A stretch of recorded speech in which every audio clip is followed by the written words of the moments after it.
और ए ता है तो वो संख्या 2 से भाज्य होगी, यानी 2 से कटेगी। और 3 का, यानी जिसमें 3 का भाज्यता का नियम ये था, जिसमें अंकों का योग करने पर यदि वो संख्या 3 से कट रही है तो मतलब पूरी संख्या 3 से कटेगी। और 4 का क्या था कि आखिरी में या तो 0 0 आ रहा हो, आखिरी के अंक या इकाई दहाई, या तो 0 0 आ रहा हो या फिर 4 से भाज्य हो, तो वो संख्या पूरी 4 से कटेगी। और 5 के भाज्यता का नियम क्या था कि जिसमें लास्ट में 0 और 5 आए तो 5 से कटेगी। ठीक है, यहाँ से 6 का समझो। 6 का भाज्यता का नियम क्या होता है,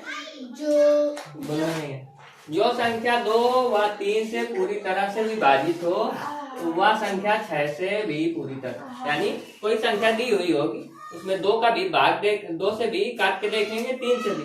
अगर 2 से भी कट रही है, 3 से भी कट रही है, तो इसका मतलब वो संख्या 6 से कट जाएगी। हाँ, अब आज के भाज्यता के नियम क्या है, जिस संख्या के इकाई दहाई व सैकड़े के अंकों में आज का पूरा पूरा भाग चला जाए तो वह संख्या आज से भाज्य होगी। यानी इकाई दहाई सैकड़ा, जानते, इकाई दहाई सैकड़ा ऐसे 1000 10,000 है ना, यानी 3 अंक है कोई इकाई दहाई सैकड़ा। हाँ, तो उसमें अगर 8 का पूरा पूरा भाग चला जाए तो वो संख्या 8 से कट जाएगी। इसके बाद 9 से भाज्यता का नियम क्या है, जिस संख्या के अंकों के योग में 9 का पूरा पूरा भाग चला जाए, अंकों को जोड़ने पर जोड़ के देखेंगे, उसके बाद 9 से भाग देंगे, अगर चला जाए तो वो संख्या किससे कटेगी, 9 से।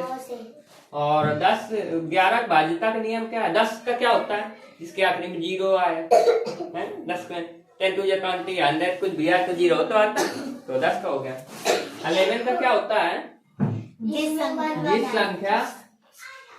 संख्या के सम स्थान के अंकों व विषम स्थान के अंकों का अंतर 0 या 11 से विभाज्य हो तो वह संख्या 11 से भाज्य होगी। सम स्थान जानते हो, सम यानी 2 4 6, विषम 1 3 5 7। ये देखो सम संख्या विषम संख्या सीख लो इधर, जैसे सम संख्या 2 4 6 8 10 12 14 इस तरीके से, और विषम संख्या 1 3 5 7 9 11 13 15 17 19 इस प्रकार से। तो ये इसमें लिखा है कि सम स्थान के अंकों व विषम स्थान के अंकों का अंतर 0 या 11 है। अंतर मतलब माइनस, सब्ट्रैक्ट, अंतर करना मतलब घटाना। जैसे देखो इसमें देखो, पहले सम संख्याओं का अंतर देखा, ये पहले नंबर पे है संख्या, ये दूसरे नंबर पे, ये तीसरे नंबर पे, चौथे नंबर पे, पांचवें नंबर, 5 संख्या दी है, पहला नंबर, दूसरा, तीसरा, चौथा, पांचवा, है ना। तो ये दूसरा और चौथा ये सम हो गया। 2 4 सम होते हैं ना सम संख्या, इधर देखो 2 4 सम होते हैं ना, तो 5 और ये 2 और 4 ये सम होगा ना। तो करोगे क्या, देखो 5 और 4 को जोड़ दोगे तो 9 आ गया, ठीक है। और सम विषम वाले जोड़ो, 1 3 5 ये विषम होते हैं, तो यानी ये पहला वाला जोड़ोगे 1 फिर 3 फिर 5, इनको जोड़ो, 9 7 15 16 17 18 19 1 20, ठीक है। 20 माइनस 9 करोगे तो 11 आ रहा है, यानी ये जो संख्या इतनी बड़ी दी हुई है किससे कट जाएगी, 11 से। समझ गया? इसके बाद टिक, यन प्राकृत संख्याओं का योगफल, इसका फॉर्मूला क्या होता है, x into n into n plus 1/2। यहाँ पे n क्या होता है, यहाँ पर n क्या होता है, सुनो, यहाँ पे n क्या होता है, नंबर, दी हुई संख्या। सुनो, यहाँ n क्या होता है, दी हुई संख्या, ठीक है। जैसे एग्जाम्पल के लिए, जैसे आपसे पूछे क्वेश्चन इस तरीके से आएगा, 1 से 100 तक प्राकृत संख्याओं का योगफल कितना होगा। 1 से 100 तक प्राकृत संख्याओं का यानी प्राकृतिक संख्याओं का योगफल। प्राकृतिक संख्या क्या होती है, 1 2 3 4 पूरा 1 से लेकर अनंत तक पूरी गिनती, ये प्राकृतिक संख्याएं हो गई हैं। तो 1 से 100 तक प्राकृत संख्याओं का 1 से 100 तक पूछा है ना, तो नंबर कितना इसमें दे दिया, 100। फार्मूला क्या है, n इंटू n प्लस 1।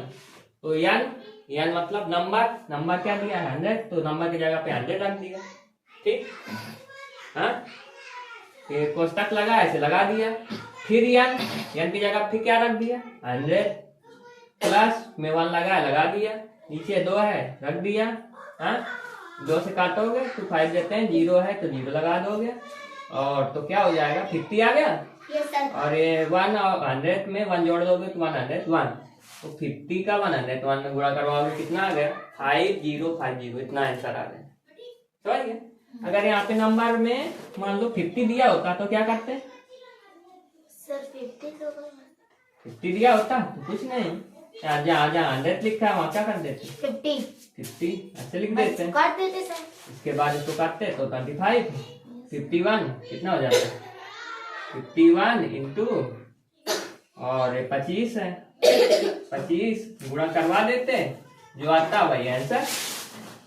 अगर इसी जगह पे 25 पूछ ले तो बस केवल बस फार्मूला याद रखना है, n इंटू n प्लस 1 कौन, जहाँ जहाँ n दिया हो वहाँ संख्या जो दी हो आखिरी वाली 1 से 100 तक पूछे तो 100 दी हो 150 तक 25 तक पूछे तो बस वही संख्या रख देनी है। इस तरीके से सवाल मिलेंगे आपको। अगर प्राकृतिक संख्याओं की जगह पे सम संख्या पूछ ले तो आपको पता है सम संख्या 2 4 10 12 14 16 पूरी होती है, बस उसमें संख्या जो दी जाएंगे बस वही रख दो फार्मूले में।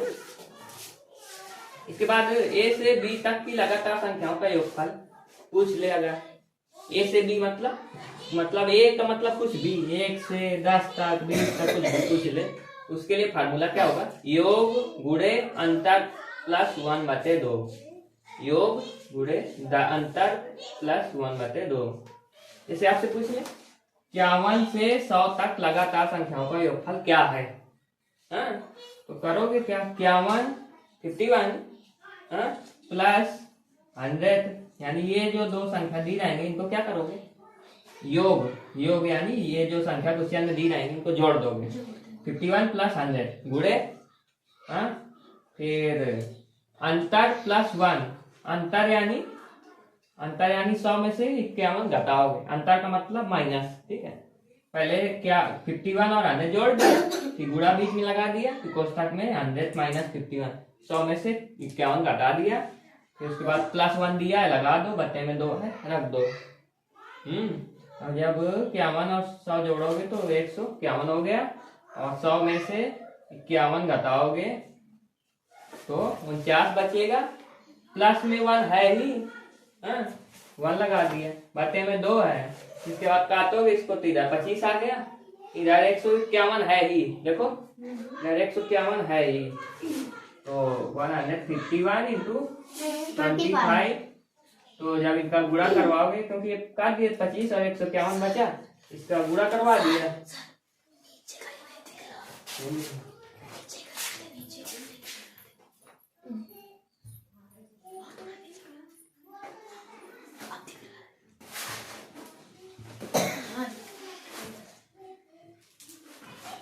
ठीक है, अब देखो जब 151 और 25 का गुणा करवाएंगे तो कितना आएगा 3775, ठीक है, आ जाएगा इतना। इसके बाद देखो